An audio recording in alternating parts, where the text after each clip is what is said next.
귀한 찬양 감사합니다. 사랑이신 우리 주님의 은혜와 평화가 이곳에 모이신 우리 성도님들과 함께 하시기를 축복합니다. 네, 잘 오셨습니다. 허은실이라는 시인의 더듬다라고 하는 시에는 이런 구절이 있습니다. 우리는 타인이라는 빈 곳을 더듬다가 지문이 다 닳는다. 시인은 그 타인을 빈 공간이라고 표현하는데요. 아마도 다른 사람이 잡았다 싶으면 놓쳐 있고 알았다 싶으면 또 모르겠는 이런 타인의 속성을 표현한 것 같습니다. 하지만 사람은 홀로 살아갈 수 있는 존재가 아니기 때문에 우리는 평생에 걸쳐서 이렇게 타인을 이해하기 위해서 빈 공간을 더듬는 일을 계속할 수밖에 없습니다. 온전히 알 수 없는 이런 상대를 계속 알아가야 하는 이런 삶의 모습은 새로운 장소를 개척하는 모험 같다는 생각이 듭니다.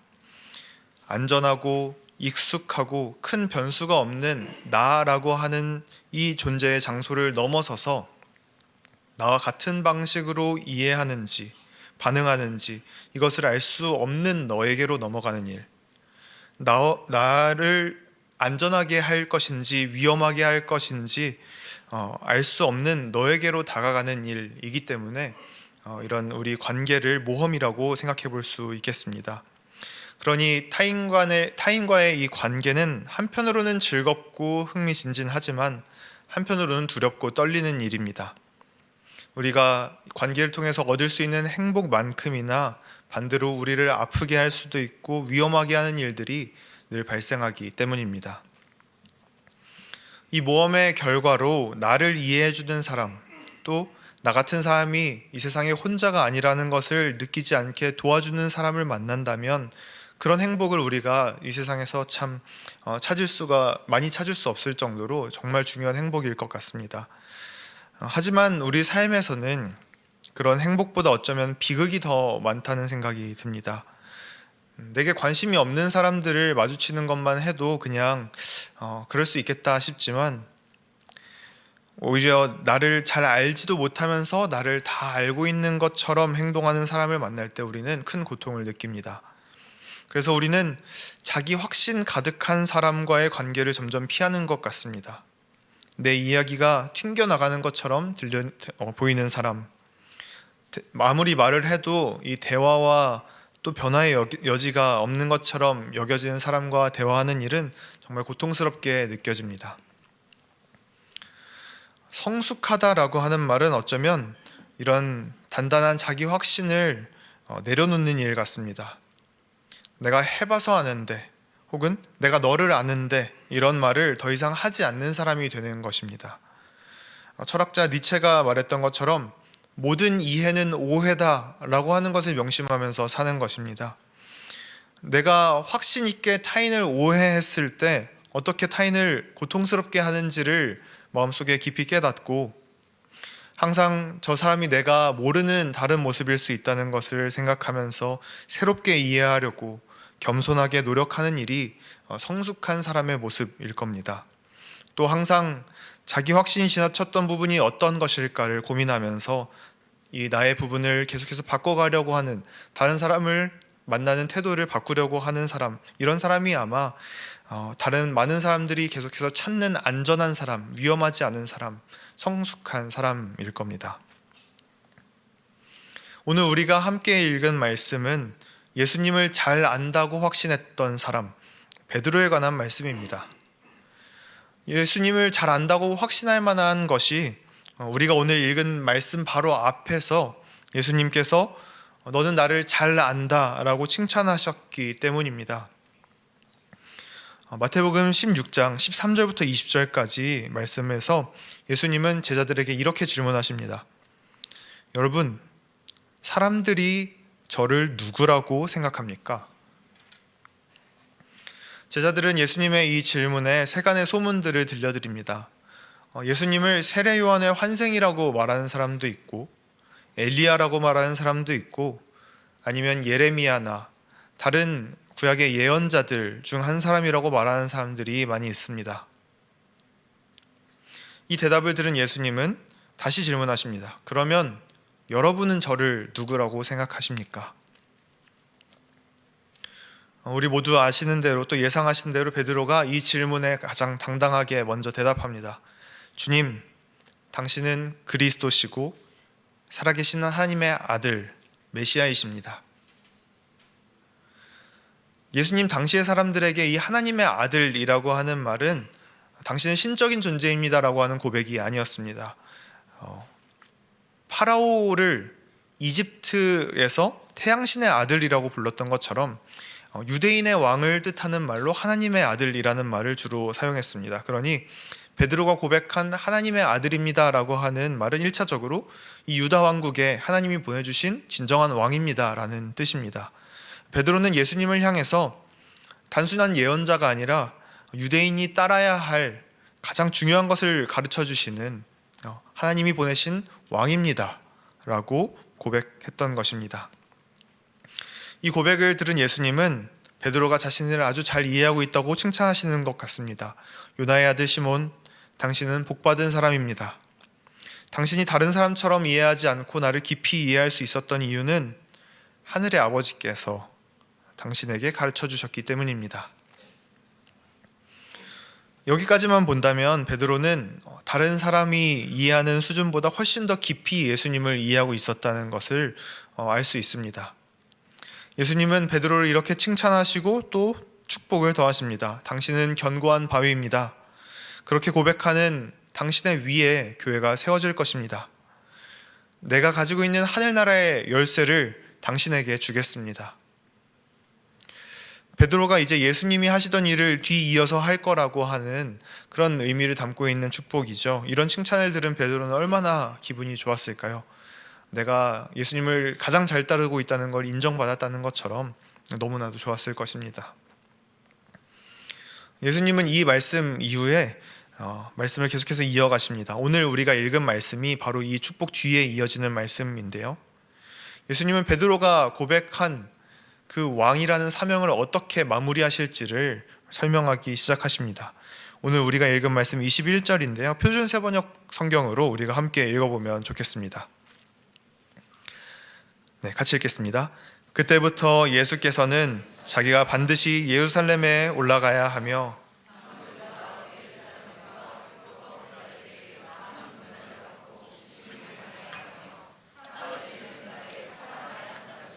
제자들에게 밝히기 시작하셨다.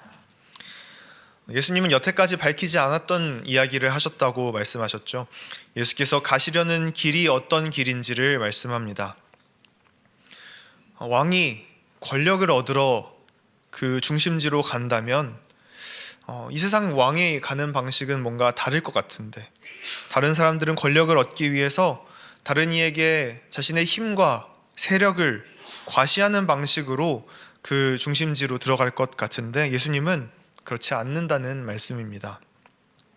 예수님은 그런 세상의 방식으로 다른 사람을 굴복시키려고 하시는 것이 아니었습니다. 오히려 그들이 가진 폭력의 무기를 절대로 사용하지 않으시겠다고, 오히려 그 무기 앞에 당당히 걸어 들어가서 당당하게 끝까지 참된 삶의 방식이 무엇인지를 보여주시고, 그들이 자랑하는 그 폭력과 힘의 가치관이 얼마나 볼품없는지를 자신의 몸으로 보여주시겠다고 말씀하시는 겁니다.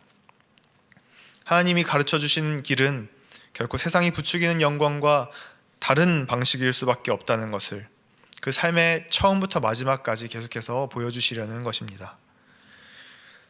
이렇게 말씀하신 예수님을 베드로는 멈춰 세웁니다.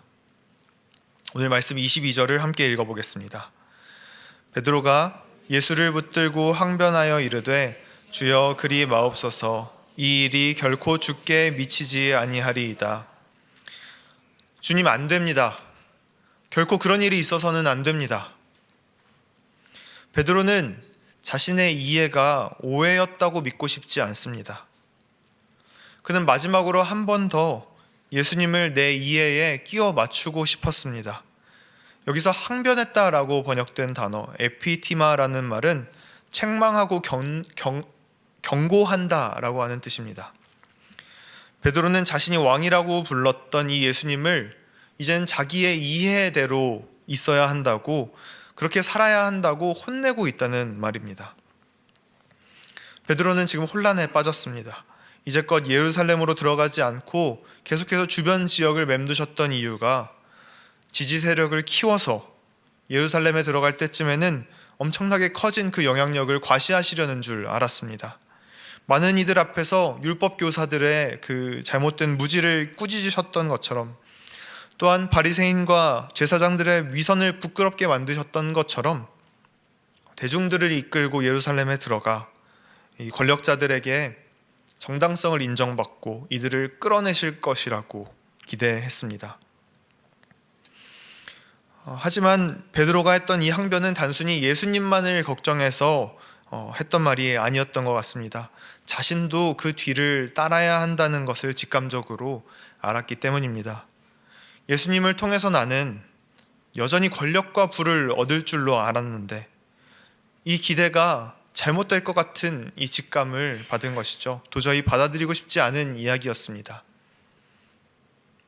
예수님은 이 베드로의 속을 꿰뚫어 보셨던 것 같습니다. 이렇게 자신을 멈춰 세우는 베드로를 보시고는 마치 여태껏 율법교사와 바리새인들을 꾸짖듯이 베드로에게 예수님은 이렇게 말씀하십니다. 23절 말씀 3번역인데요. 제가 다시 한번 읽어드리겠습니다.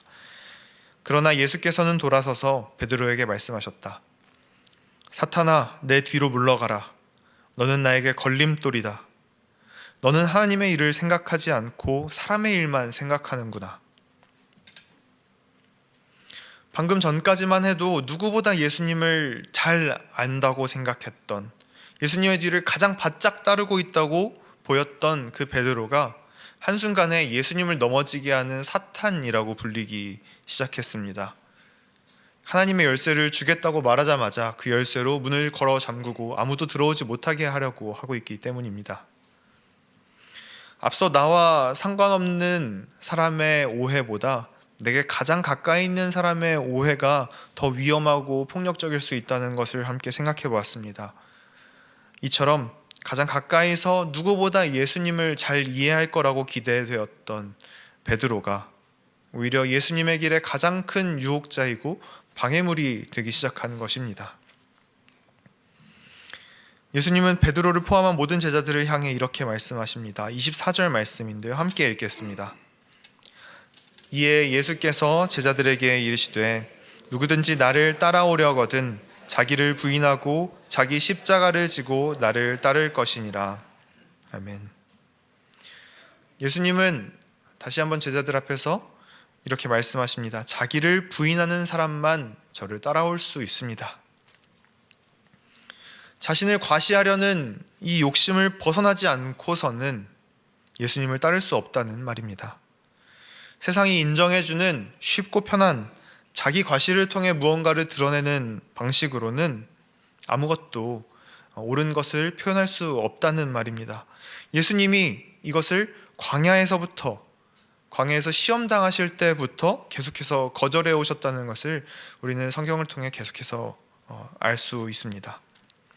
세상 속에서 인정받을 만한 힘들, 그것을 가지고 다른 사람의 욕망을 자극하는 일은 아주 쉽고 편한 사람의 길입니다. 하지만 하나님의 길은 지난하고 어렵고 고통스러운 길입니다. 하루하루 내가 가지고 있었던 자기 확신을 버려가면서 이전에 내가 옳다고 생각했던 것을 포기하면서 내 안에 깊숙이 새겨져 있는 이 세상에 힘의 논리가 있다는 것을 발견하고 그것을 덜어내면서 이 세상이 우리에게 강요하는 논리에 저항하는 삶이기 때문입니다. 예수님은 삶의 처음부터 죽으심까지 계속해서 일관적인 본을 보이심으로 예수님을 주님, 그리스도, 살아계신 하나님의 아들이라고 고백하는 모든 이들이 어떻게 예수님의 뒤를 따라야 할지를 보여주셨습니다. 하지만 베드로의 오해는 마치 우리 한국교회의 오해처럼 보이기도 합니다. 우리는 예수님을 누구보다 잘 안다, 하나님을 잘 안다라고 자부하면서 자기의 부인 없는 자기 과시만을 욕망하는 모습, 이 모습이 베드로와 우리 한국교회 또 우리 자신의 모습과 겹쳐 있는 것 같습니다. 예수님은 단 한 번도 자기 자신의 영향력을 과시한 적이 없습니다. 아니 오히려 그런 영향력을 가질까봐 그 유혹으로부터 계속해서 자신을 멀리 하시는 모습을 보여주셨습니다. 오히려 계속해서 이 영향력을 조금이라도 행사해보고 싶어서 또 이 영향력을 가지고 싶어서 자신의 왜곡된 꿈을 계속해서 보인 사람들은 제자들이었습니다. 하지만 언제부턴가 이 한국 교회에는 선한 영향력이라는 단어가 유행했던 것 같습니다. 기독교인이 높은 지위에 올라서 선한 영향력을 끼쳐야 한다는 말입니다. 가난하고 지질궁상인 모습으로는 우리는 하나님을 영광스럽게 할 수 없다, 욕먹이는 것이다 라고 하면서 사람들의 욕망을 자극하고 그것을 정당화하는 말들을 계속해서 생산해냈습니다. 예수님이 가르쳐주신 하루하루 자신을 죽여가며 예수님을 따르는 그런 어려운 길보다 자신을 과시하며 예수님을 선전하는 쉬운 길을 택하라고 가르쳤던 것입니다. 그런 우리에게 예수님은 어제나 오늘이나 동일하게 한자리에 서서 이렇게 말씀하십니다. 나를 따르려면 자신을 부인하고 여러분에게 허락된 십자가를 지고 나를 따라야 합니다. 말씀을 정리하겠습니다. 오늘 설교의 초반부터 저는 예수님의 말씀을 의도적으로 존댓말로 번역해서 말씀드렸습니다. 성경에서는 너희는 나를 누구라 하느냐 이렇게 번역되어 있지만 저는 여러분은 제가 어떤 사람이라고 생각합니까? 이렇게 번역해서 읽어드렸습니다. 혹시 눈치채신 분이 있을까요? 예수님이 우리나라에 태어나셨다면 어떤 어투를 가지셨을지, 다른 사람들을 어떤 눈빛으로 바라보셨을지 생각해 볼 때가 종종 있습니다. 그러다 보니까 이런 생각을 합니다. 예수님이 우리나라에 태어나셨다면 반말을 하셨을까요? 아니면 존댓말을 하셨을까요? 이해는 오해다 라고 하는 말처럼 비슷하게 번역은 반역이다 라고 하는 말도 있습니다. 그만큼 잘 번역해내는 일이 거의 불가능에 가까울 정도로 어려운 일이라는 말이겠죠. 우리가 가지고 있는 성경은 예수님의 모든 말을 반말로 번역했기 때문에 어쩌면 우리는 무의식적으로 예수님이 약간은 고압적이고 권위적이고 우리에게 뭔가를 하지 않으면 안 될 것처럼 지시하는 분으로 느낄 수도 있을 것 같습니다. 하지만 대부분의 언어, 그리고 특히 예수님이 사는 당시에 쓰셨던 언어에는 우리말처럼 반말과 존댓말의 구분이 없습니다. 우리나라 말이 특별히 이 반말과 존댓말의 구분이 너무 엄격하죠. 우리가 대화 상대를 만날 때마다 이 사람이 나보다 높은지 아닌지를 늘 재고 따져야 하는 이런 숙명에 처해 있는 불쌍한 민족이라는 생각이 들기도 합니다. 그러니 고압적인 반말로 번역하는 것이 어쩌면 예수님에 대한 이해를 조금 더 어렵게 만드는 반역일 수도 있겠다 하는 생각이 들기도 합니다. 모든 것이 존댓말로 번역되어 있다면 우리는 또 예수님을, 또 신앙의 자세에 대해서 어떻게 생각했을까요? 다를 수도 있겠습니다. 그리스도인의 삶을 예수님에 대한 번역이라는 말로도 표현해 볼 수 있을 것 같습니다. 이 세상에 예수님이 어떤 분이신지를 알지 못하는 사람들에게 우리는 계속해서 우리의 말로 예수님을 표현해야 하기 때문입니다.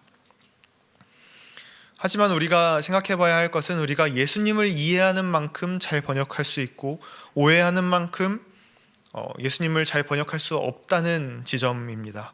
우리는 예수님을 오해하는 만큼 번역에 실패하고 말 겁니다. 번역에 실패하는 만큼 세상도 예수님을 오해하게 될 겁니다. 그럼 우리는 어떻게 해야 할까요? 번역에 실패할 수밖에 없으니 그냥 번역하기를 포기해야 할까요? 온전한 이해에 도달할 수 없다고 해서 우리가 번역하는 일을 포기해서는 안 될 겁니다. 그 사랑이 얼마나 큰지, 그 깊이가 얼마나 깊은지를 우리가 경험으로 알기 때문입니다. 다만 우리가 할 수 있는 일은 더 잘 이해하기 위해, 오해에 빠지지 않기 위해 계속해서 자기 자신을 돌아보는 일밖에 없을 것입니다. 나는 예수님을 다른 사람보다 더 잘 이해하고 있다는 그런 교만한 자기 확신을 벗어나는 것입니다. 내 안에는 여전히 세상의 삶 속에서 스며들어 있는 선입관이 있다는 것을 기억하고 내가 오해하고 있지 않을까 다시 한번 늘 생각하고 다른 사람들의 말을 경청하고 성경을 읽고 공부하면서 그러면서 예수님을 다시 이해하려고 새로운 눈으로 바라보기 위해서 노력해야 한다는 말입니다. 예수님을 오해하게 만드는 다른 존재를 고통스럽게 만드는 힘의 논리가 내 안에 가득하기 때문에 예수님을 똑바로 바라볼 수 없다는 것을 우리가 깨닫고 나의 생각, 나의 가치관에 대한 확신을 내려놓는 이 자기 부인이 우리 안에 매일매일 필요하다는 것입니다. 그렇지 않으면 우리는 나는 예수님을 따릅니다. 예수님을 잘 알고 있습니다. 라고 말하면서 오히려 예수님의 이름으로 폭력을 재생산하는 사람, 예수님과 함께 이 세상 모든 사람들을 걸려 넘어지게 하는 사람이 되고 말 것입니다. 사랑하는 성도님들, 신앙이란 익숙한 자리를 벗어나는 것입니다. 익숙한 자리를 벗어나는 것은 사서 고생하는 일이겠죠. 그런 것을 우리가 계속해서 기억하면서 다시 한번 우리가 선 자리를 되돌아보며 확인할 수 있으면 좋겠습니다. 우리가 자기 확신에서 벗어나서 자기를 부인하는 데 이를 때마다 또 내 안에 있는 이기적인 폭력적인 가치관을 덜어내며 다시 한번 예수님과 이 세상을 이해하려고 할 때마다 예수님에 대한 이해와 오해의 간격이 줄어들고 또 세상에 대한 이해와 오해의 간격이 줄어들고 우리 삶 속에서 예수님을 점점 더 아름답게 번역해내는 우리가 될 수 있을 것입니다. 저 성도님들 모두가 이렇게 예수님을 더 나은 번역할 수 있는 예수님을 닮은 사람으로 하루하루 성숙해 갈 수 있기를 축복합니다. 함께 기도하겠습니다. 우리에게 늘 사랑을 가르쳐 주시는 하나님, 예수님을 통해 보여주신 십자가의 길을 우리가 다시 한번 생각합니다. 주님은 이 세상의 왕으로 오셨는데 이 세상의 왕처럼 위세를 자랑하고 강함을 뽐내신 적이 없었지요. 오히려 세상에서 그 존재조차 지워버리려는 작은 이들의 곁에 계셨고 또 권세를 자랑하는 이들을 꾸짖으셨습니다. 주님은 이 세상이 선망하는 힘의 논리로 왕 되시기를 거절하시고 사랑으로 산 재물 되시는 것이 왕의 길임을 보이셨습니다. 사랑의 주님, 우리도 모르게 우리 안에 새겨진 힘에 대한 선망들을 우리 자신으로 덜어내어 십자가에 못 박기 원합니다. 하루하루 우리 안에 있는 자기 확신과 과시의 선망을 덜어내며 예수님을 깊이 이해하고 그 아름다운 걸음을 따라가며 세상에 번역해내기를 원하니 우리에게 이를 분별해낼 수 있는 지혜를 허락하시고 겸손한 마음으로 자신을 비워낼 수 있는 용기를 허락해 주옵소서. 십자가의 길을 먼저 걸으시고 그 아름다운 길로 우리를 초대하시는 예수님의 이름으로 기도드립니다. 아멘.